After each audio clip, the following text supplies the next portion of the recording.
that these things are so hot. These are the stoves. This is what the damage was done with. This is the pressing comb. The pressing comb is designed to smooth unruly hair. You see the handle? It gets so hot that the heat from this stem burns down here. So it gets really hot, and it is something to be nervous about. So you don't want to take for granted that, okay, it's hot, I'm going in, because that first thing is what can happen.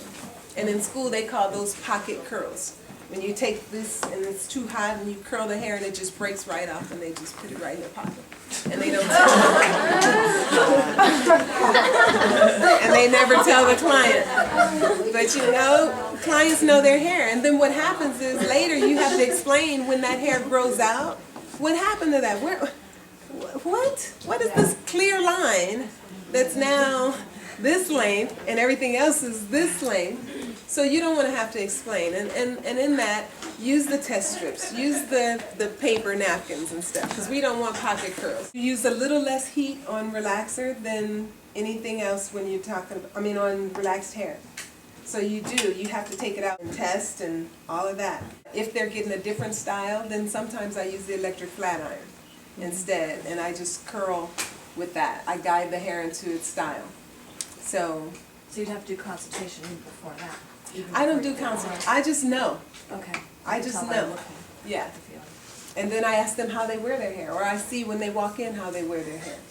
So those are things you definitely want them to teach you. When I came out of school, I had a friend of mine, and back then it was like Farrah Fawcett. So we were doing a lot of feathering back then. You over-direct the curl to get that to happen. Now we're doing like a Kim Kardashian hair. So it's kind of like you're flat ironing, smoothing, and then you're doing the feather, the Farrah Fawcett feather. So you have to be able to use these, because Kelly and I were watching the wedding and the curls were just gone. My point is, they must not have used these, because if you're using electric and you want those what do they call them? They call them crokinole in your book, chapter 9. But if you're using these and you're getting those spiral type of curl effects, these really set that in there. Yeah.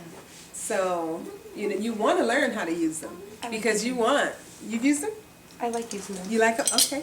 So what I would suggest, and this is what my teacher did with me, a quarter, not a candy, but put a quarter on the back of your hand and see how you can actually turn it.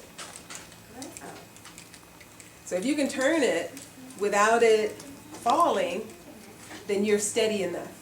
Because what happens is, if you're not, you can, you know what I mean? And just that will leave us a mark. Yeah, that's scary. Yeah, when I told you I messed up, it was quicker than that. And it was, whoo, right here. Hair slipped out. But she was like, Linda, look at that on TV. It happened. It was just like that. And I wanted to cry. And she was like, I'm okay. I'm okay.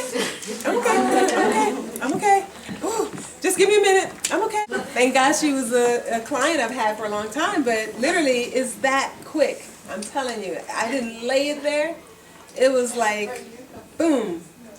Just a quick thing. So this really does help. And I'm telling you, I haven't done that in 20-something years. So it does happen. So you have to go back to that. I don't even lift weights, but if you can see, I have like a muscle here. And that muscle is from curling irons, because that's really all I do. Everything I do is these curling irons. I do extensions, but after the extensions, I curl them. So they work so well. And I encourage you to do it, but do know that it is serious business.